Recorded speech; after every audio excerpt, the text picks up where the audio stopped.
Guys, it's me again. I have about 3 to 5 slides I'd like to show you about political parties in the United States, which is different than political parties in European countries that tend to have a parliamentary system, and I'll make that distinction in just a minute. But I just wanted to see if you guys maybe would benefit from this PowerPoint at all. This is a cute little picture I took, or a political cartoon, with the Democrats and the GOP butting heads in a boxing ring. I just thought it was pretty funny. So, like I said in the prior PowerPoint with interest groups, the distinction to make between political parties and interest groups is important. Political parties are interested in winning control of government by electing the people, the personnel, to carry the party label in government. They're not necessarily concerned with the policies that come out of government like interest groups would be. It's more about the personnel and making sure they can win the control of government. And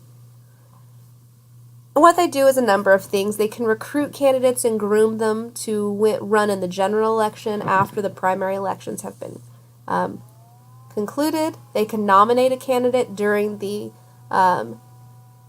national convention. They can try and facilitate people to go out and actually participate in government. Usually if that demographic of people they're trying to look at is somebody that tends to be favorable to their political party, like people who make over $75,000, white and Catholic, tend to be more Republican or conservative, and so they might try and target those communities to try and get them out to go vote.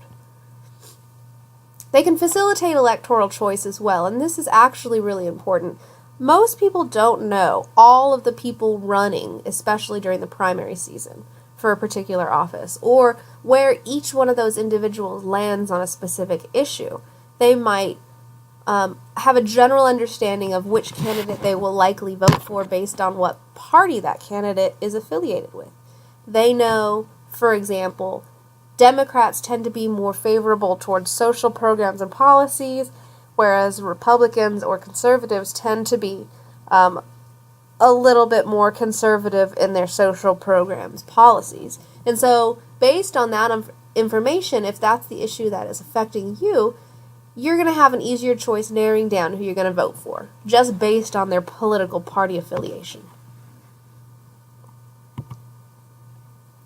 Another important feature in determining how political parties come together initially is the difference between internal and external mobilization. And this is actually something that I think there is exemplified by the 2016 election. Internal mobilization occurs when a new party forms or conflicts breaks out, and somebody who already is in office, somebody who's already part of government, tries to mobilize the support of the people. Somebody like Bernie Sanders, for example. There was a conflict in the Democratic Party, and Bernie Sanders, who was already a senator, mobilized the support of the people who felt disenfranchised by the Democratic Party. External mobilization occurs, on the other hand, when somebody outside of government seeks support to win that power. And this is Donald Trump. He was not a member of government, but he had a large demographic of people who he gained the support of.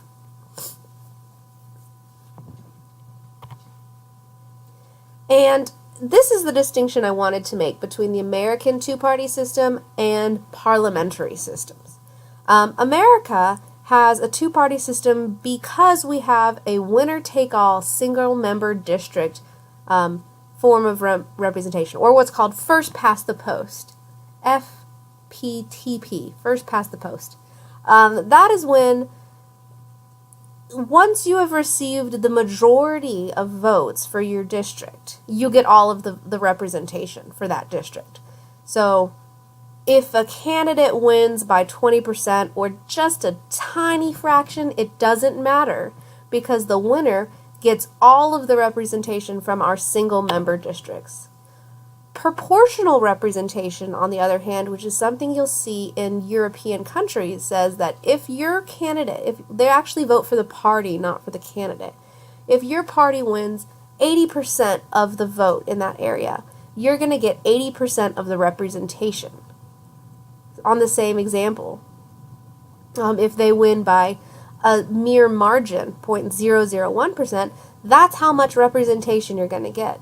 So you could have several members representing the same area, and it's proportional based on the person, how that party favored in the election.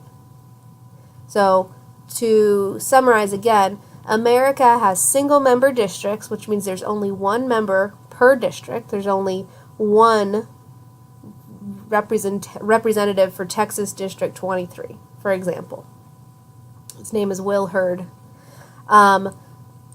If he won by 80% or if he won by 0.001%, there's still just one, and it is him for the entire district, which means that if he won by a very narrow margin, there's a great number of people who didn't necessarily vote for him who are no longer feeling as though they are represented. Proportional representation, on the other hand, says that if Will Hurd's party won 20% of the vote, that's how much representation he is also going to get. And whoever ran against him, in this case it was Pete Gallegos, won the remainder, that's how much representation they'll get. There's more than one representative per district. So they're multi-member districts. Party wins control of seats to share the votes it won. And in proportional representation areas, third parties tend to feel more viable. Here in the United States, because it's so difficult for a third party to gain any traction, or it's so unlikely that a third party will be able to gain a majority over an already established party, people tend not to vote for third parties. And there's something called Divulger's Law that says when you have a single-member winner-take-all, first-past-the-post system, inevitably there's the two-party system will arise because third parties tend to be less viable.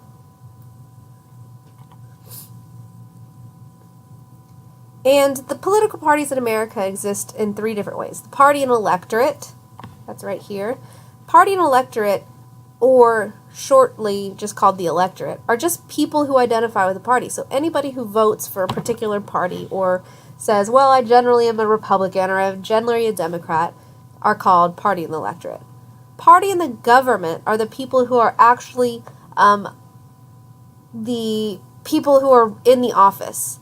They're using their party, they're part of the party, and they're in control of government. And then there's party organization. Party organization are going to be the people who work for the party. This is Debbie Wasserman Schultz from the Democratic Party. She's obviously not the chair anymore because she was asked to not be, but she was for a long time. That's why I put this silly picture of her. I actually put silly pictures of everybody. I thought it was pretty funny.